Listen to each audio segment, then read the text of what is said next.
예배한 여러분들에게 주님의 은혜와 사랑이 있기를 축원합니다. 자, 오늘 우리가 살펴본 말씀, 사도 바울이 고린도 교회에 보낸 편지 내용입니다. 이 고린도 교회는 고린도 지역에 세웠던 교회입니다. 이 고린도는 상업과 교통이 발달된 도시, 돈이 많이 흘러 들어오는 도시였고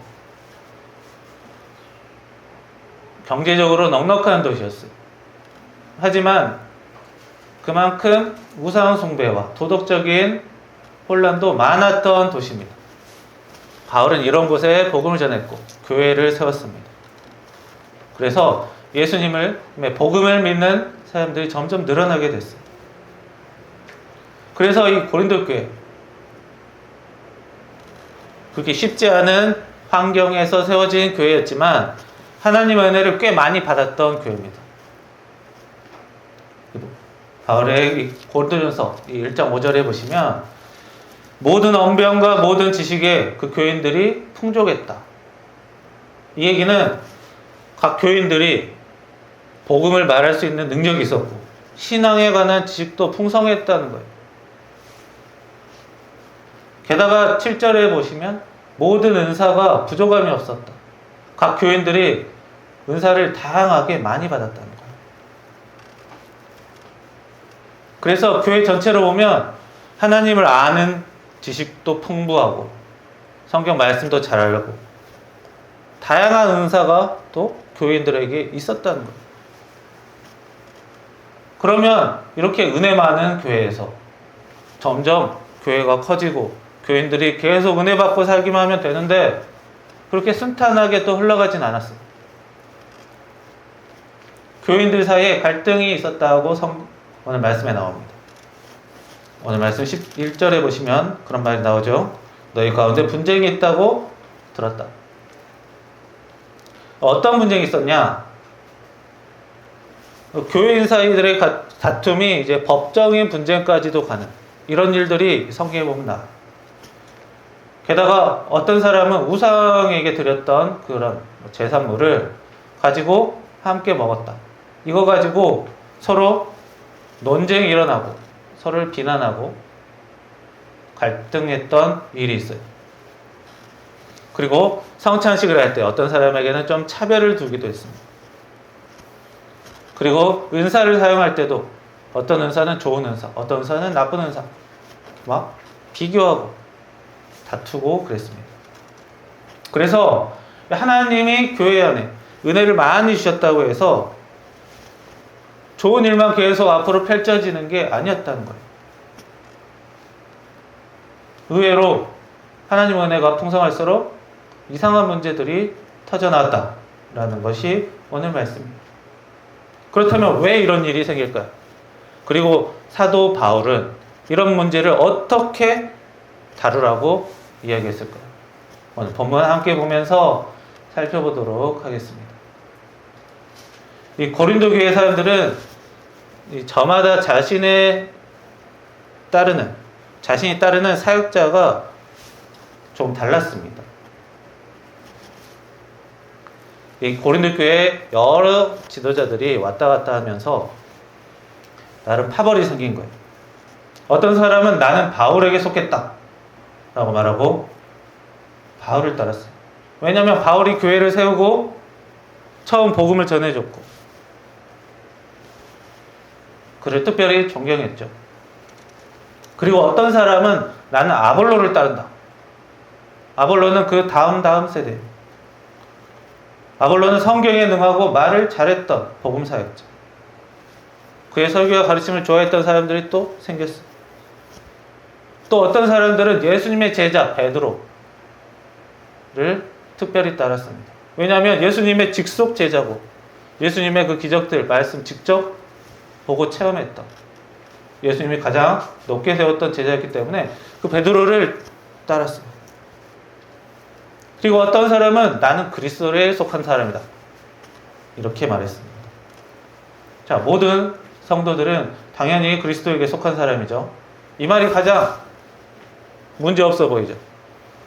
그러나 예수 그리스도의 이름을 따른다라고 하면서도 그게 정말 순수한 마음으로 따르는 것이 아니라 자기를 드러내는데, 난 너희들과 달라, 이걸 증명하려고 했던 말이라면 옳게 사용하지 않을 수도 있던 거예요. 오늘날에는 유튜브나 인터넷을 통해 많은 목회자들의 설교를 들을 수 있습니다. 어떤 사람은 성경을 차분하게 말하는 설교자도 있고, 좀 강하게 열변을 토하면서 힘있게 설교하는 설교자도 있습니다. 간증이 많은 설교를 좋아하는 분들도 있고, 본문을 자세히 한 절 한 절, 설교 한 편에 본문 한 절씩 하면서 자세히 말하는 걸 좋아하는 사람들도 있습니다. 그래서 각자 좋아하는 사람이 다른 것들, 이런 것은 자연스러운 일입니다. 그러나 이제 내가 좋아하는 설교자만 옳다, 그 사람만 옳다, 이렇게 생각하는 것은 조금 조심해야 되는 일입니다. 고린도 교회에서도 지도자에 따라 교인들의 선호가 꽤 달랐던 모양이에요. 바울과 아볼로, 베드로 모두 그리스도를 전하는, 복음을 전하는 사역자였지만, 성도들은 자기가 좋아하는 사람을 더 높게 평가하고 좀 비교를 했던 것 같아요. 그래서 사도 바울은 이런 모습을 보고 이렇게 얘기합니다. 그리스도께서 어떻게 나뉘었는가? 그러니까 교회는 그리스도의 몸이죠. 근데 몸이 어떻게 나눠질 수 있느냐는 거예요. 바울은 자기를 특별히 따르던 사람들에게 이렇게 얘기합니다. 여러분, 내가 십자가에 못 박힌 사람이 아닙니다. 여러분은 내 이름으로, 바울의 이름으로 세례를 받은 것이 아닙니다. 이렇게 얘기를 해요. 먼저 자신을 따르는 사람에게 먼저 그렇게 하지 말라고 얘기하는 거예요. 자신을 내세우지 않죠. 사람들이 바울 자신을 신앙의 대상으로 삼는 것을 막았어요. 바울은 십자가에 올라간 사람이 아닙니다. 십자가에 올라가신 분은 예수님이시죠. 그리고 세례를 줄 때 누구의 이름으로 줍니까? 예수 그리스도의 이름으로 세례를 줍니다. 그 어떤 사역자도 예수 그리스도를 대신할 수 없습니다. 그래서 모든 성도는 예수 그리스도에게 속한 사람이다라는 것을 다시 한번 확인하라는 거예요. 그래서 오늘 말씀해 보면 바울이 자기가 직접 세례해 주었던 사람이 몇 명 안 된 것을 다행이라고 여깁니다. 어떤 사람들은 내가 바로 바울에게 세례를 받다, 이게 굉장히 큰 자랑이었던 것 같아요. 그래서 너와 나는 달라, 이렇게 얘기했던 거예요. 그러니까 바울이 뭐래요? 그게 중요한 게 아니다. 누가 세례를 준 게 중요한 게 아니란 거예요. 솔직히 그럴 수 있어요. 굉장히 유명한 사람, 교회에서도, 교회권 가운데서도 유명한 목사들이 있죠. 그런 유명한 목사들에게 직접 안수받으면 그것이 개인의 자랑이 될 수도 있을 거예요. 근데 그런 거에 너무 연연해하지 말라는 거예요. 세례가 중요하지 않다는 게 아니라, 세례는 뭡니까? 예수 그리스도를 믿고 내가 그리스도에 속한 사람이 되었다라는 예식이에요. 세례를 누가 주었냐가 중요한 게 아니라 누구의 이름으로 세례를 받았냐가 중요합니다. 예수 그리스도의 이름으로 세례를 받은 것이죠. 예수 그리스도의 이름으로 우리가 구원받았다라는 것이 중요한 거예요. 그런데 워낙 우리 사람은 이 특정 사람에게 이렇게 끌리게 되고 특정 사람 뒤를 따라가려고 하는 것이 있어요. 다 누구나 있습니다. 그런 것들이 있기 때문에 학문이라는 게 생기고,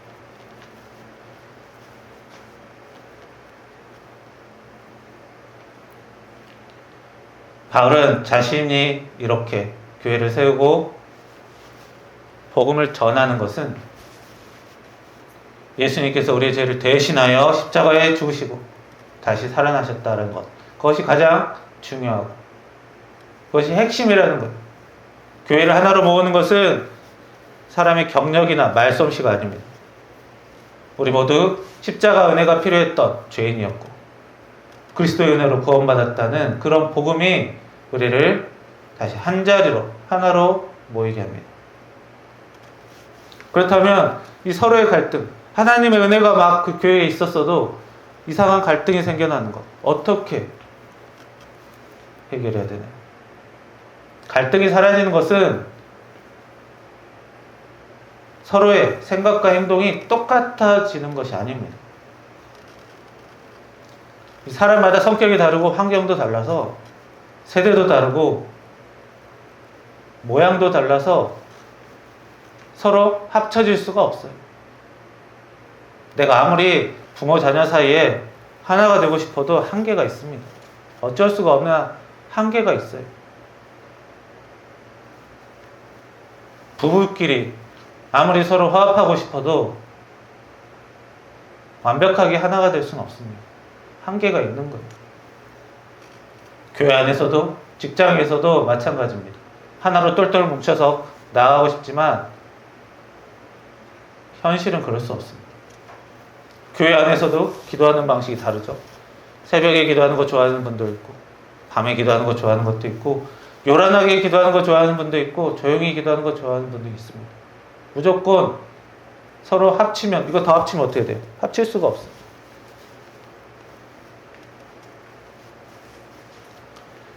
이런 차이를 모두 없애고 그냥 하나로 다 억지로 뭉쳐버리면 어떻게 돼요? 오히려 더 갈등이 심해지는 것입니다. 에베소서 4장에서 이렇게 얘기해요. 몸이 하나요 성령도 한 분이니 너희가 부르심의 한 소망 안에서 받았다.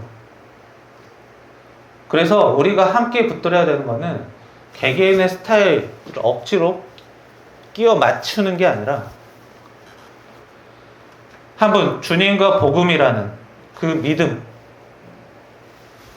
믿음 안에서만 합칠 수 있는 거예요.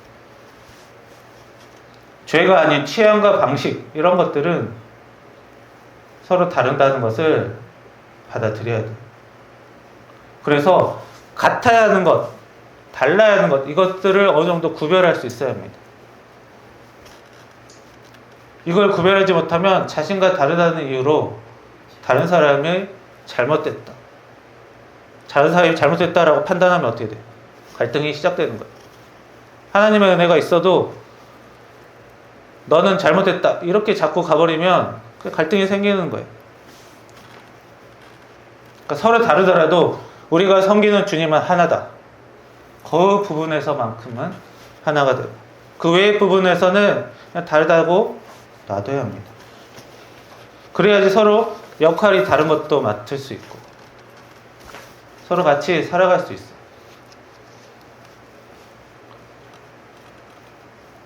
복음을 예수님의 복음, 구원의 복음을 우리가 다 받아들였다 해도 우리의 말과 행동, 인간관계들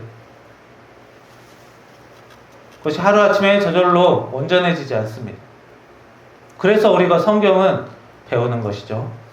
성경은 우리가 어떻게 살아야 할지 자꾸 가르쳐 줍니다.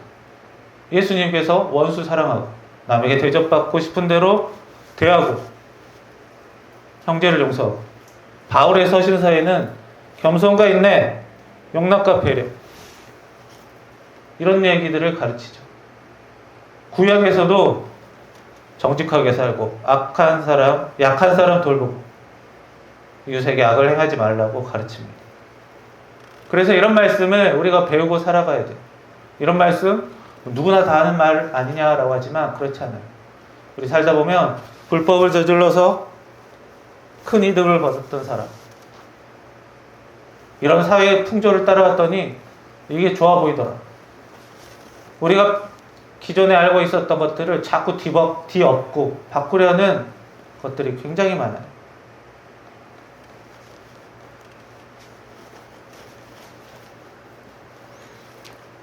의견이 다를 때 어떻게 행동해야 되는지, 손해봤을 때 어떻게 대응하는지 우리가 말씀을 통해 배워가야 합니다.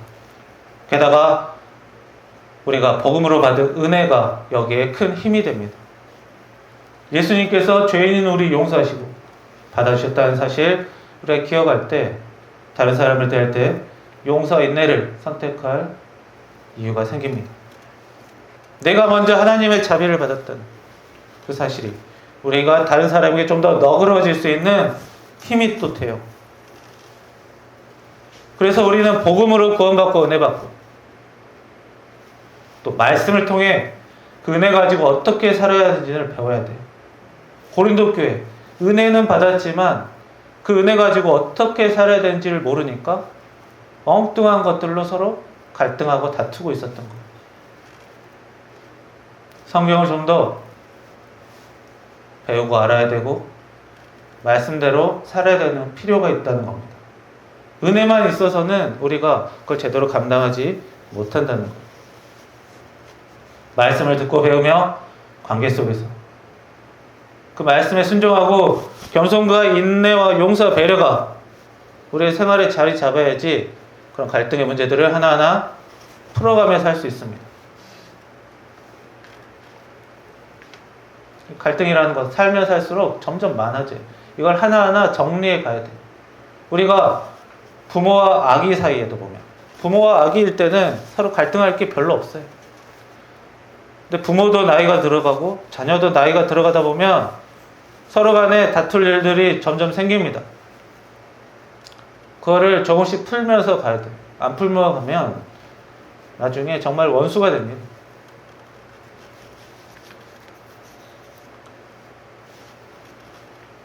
서로 생각이 다른 두 사람이 하나가 되는 방법. 성경 말씀에서 가르치고 있습니다.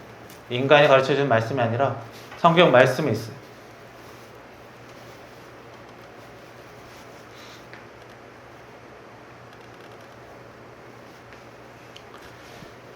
이 사람의 갈등은 단순히 생각이 다르기 때문에 그것만으로는 생기지 않습니다. 서로 다른 생각을 어떻게 표현하냐가 굉장히 중요해요. 어른 세대가 젊은 세대, 오늘날의 세대 이해 못합니다. 어렸을 때 공중전화 썼던 세대가 지금 세대가 전화하면서 자유롭게 만나는 것 이해되기 힘듭니다. 지금의 어린 세대들이 노인 세대들이 어렵게 살았다는 얘기해봤자 현실에 와닿지 않고 그냥 먼 세상 이야기일 뿐이에요. 그것을 억지로 체험시켜줄 이유도 없고 우리가 어렵게 살았으니까 너희도 어렵게 살아라고 말할 필요도 없습니다.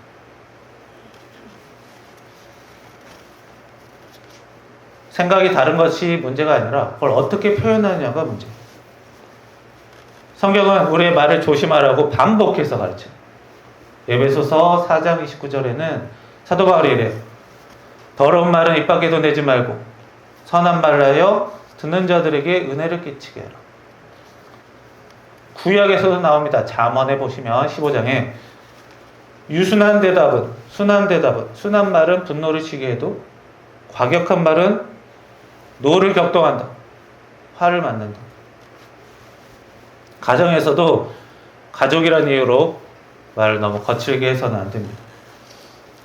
가까운 사람의 말이 오히려 상처가 크다는 것을 우리 잠언에서 에베소서에서 말하고 있어요. 교회에서도 오래 알고 지냈다는 생각으로 쉽게 판단해서도 안 되고 무리하게 말하지 않도록 조심해야 합니다. 회사와 사회생활 할 때도 내 의견이 옳다고 생각할수록 말을 조심해야 돼요. 내가 봤을 때 저 직원은 정말 이거는 잘못됐다. 이거는 얘기를 해줘야 된다. 라고 해서 얘기를 할 때 좀 신중하게 얘기해야 돼요. 생각나는 대로 막 퍼부으면 안 돼요. 성경은 말을 조심하라고 가르칠 뿐만 아니라 다른 사람의 형편을 살피라는 말까지 같이 합니다. 바울의 빌립보서 2장에 보면 자기 일만 돌보지 말고 다른 사람의 일도 돌보라는 거예요. 내가 여유가 있어서 돌보라는 게 아닙니다. 상대를 돌볼 때 막 희생하면서 돌보라는 것도 아니에요. 돌보라는 개념이 있어야 돼요. 상대가 왜 그런 말을 했는지, 지금 어떤 어려움 가운데 있는지, 무슨 어려움 감당하고 있는지 이거를 좀 살펴볼 줄 알아야 돼요. 요즘 말로 남에게 오지랖 부리지 말라고 하는데 성경 말씀은 아니에요. 너무 심하게 간섭하는 것은 문제가 있겠지만 회사에서 직원들에게, 가정에서 가족들에게 형편을 살피는 것, 어려움이 있는지 없는지 살피는 것, 자녀가 부모에게 어려움이 있는지 살피고 부모는 자녀에게 어떤 곤란한 점이 있는지 살피는 것, 해결하라는 게 아닙니다. 살피라고 했어요. 로마서 12장 6절에도 보면 그 사도 바울이 이런 얘기를 많이 한 거예요. 하나님이 주신 은혜에 따라 사람이 받은 은사가 다르다. 그래서 내가 봤을 때 나의 부족한 점이 다른 사람에게 장점이 될 수 있고, 사람마다 잘하는 일이 다르고 역할이 다르다는 거니까. 내가 쉽게 하는 일, 상대방이 굉장히 어렵게 느낄 수 있는 거예요. 그래서 내가 쉽게 하는 일을 상대방이 어려워한다고 해서 너 왜 그렇게 못하냐? 라고 하지 말고 말을 조심해야 한다는 거예요. 다른 사람의 부족한 점만 보고 판단해서 안 되고, 하나님께서 그 사람에게 주신 은사와 장점이 뭔지 단점이 뭔지 좀 봐야 돼요. 고린도 교회에 은사를 많이 줬는데도 서로 막 다투고 있어요. 어떤 사람의 은사는 시대에 잘 맞아서 많은 사람이 좋아해주는 은사가 있을 수도 있고, 또 어떤 사람의 은사는 사람들이 굉장히 부담스러워하는 은사가 있어요. 또 나는 좋은 은사다, 너는 안 좋은 은사다, 이렇게 비교하는 게 아니라 상대방의 형편을 살피라는 것입니다. 자랑할 것이 아니라 상대방의 형편을 살피는데 그 은사를 쓰라는 것이에요. 그래서 가까운 사람일수록 조심히 말하고, 익숙한 사람일수록 조심히 대하는 것. 말로 이기려고 하지 말고 덕으로 은혜를 끼치는 말을 하며 형편을 돌보라고 구약 잠언과 사도 바울의 에베소서, 로마서에서 말하고 있어요. 우리의 생활에는 교회 생활만 있는 게 아닙니다. 가정과 직장, 또 사회에서 다른 사람들과 같이 살아가야 돼. 할 수 있거든 모든 사람과 화목하라. 믿지 않는 사람과 신앙까지 하나 될 수 없어요. 안 믿는 사람 보면 좀 더 경계되는 것도 사실입니다. 그러나 가정에서는 내 맡은 역할을 감당하고, 직장에서 약속한 일 가급적 책임 있게 해주고, 이웃에게 피해 주지 않도록 조심해야 합니다. 할 수 있거든 이라고 했어요. 이 얘기는 뭐예요? 다 못한다는 거예요. 내가 할 수 있는 부분까지만 해라는 거예요. 내가 노력한다고 해서 다 못하니까, 관계라는 것이 나만 노력한다고 되는 게 아니라서 내가 할 수 있는 부분 안에서는 하라는 거예요. 다만 화합을 위해 죄와 불의와 타협하지는 말라는 것입니다. 폭력과 범죄, 부당한 요구까지 받아들이라는 것은 아닙니다.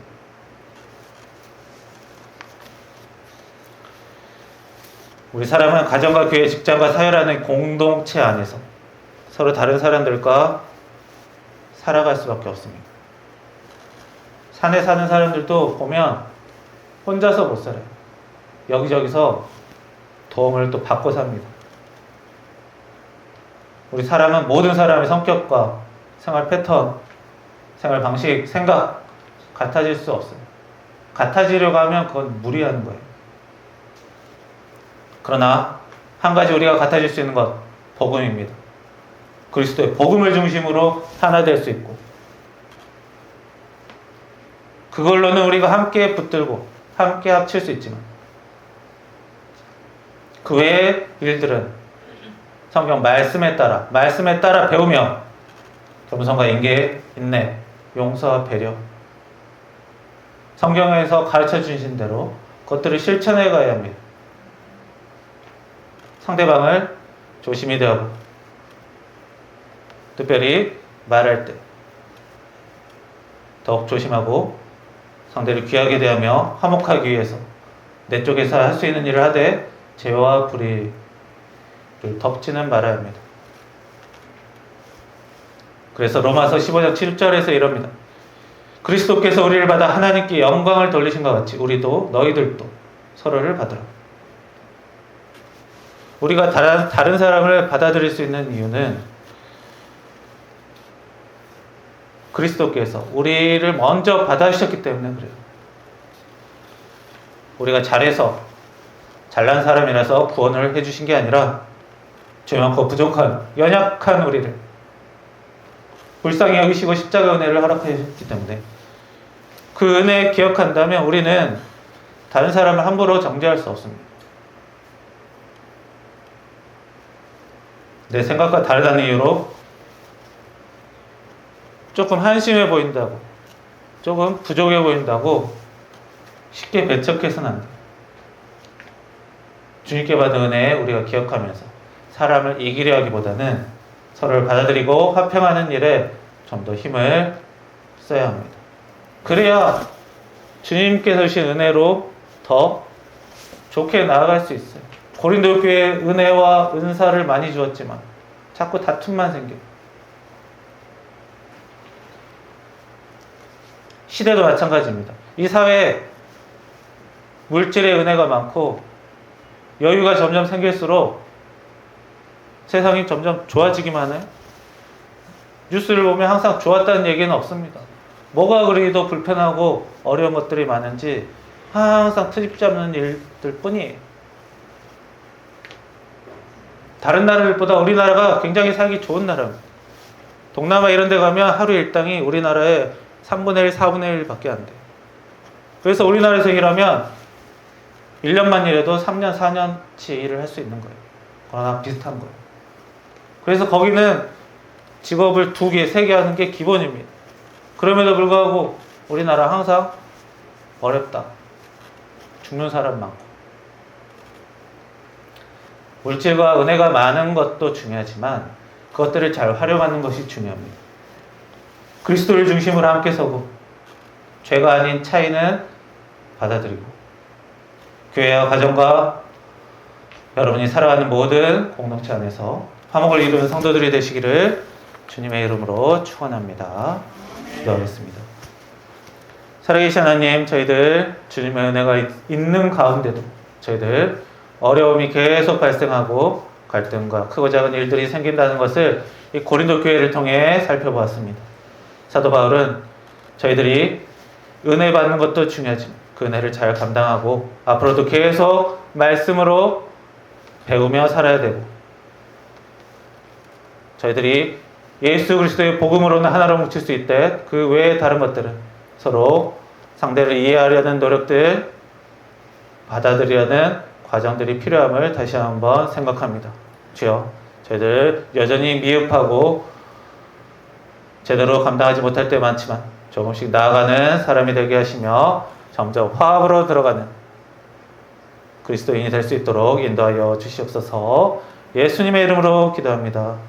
아멘.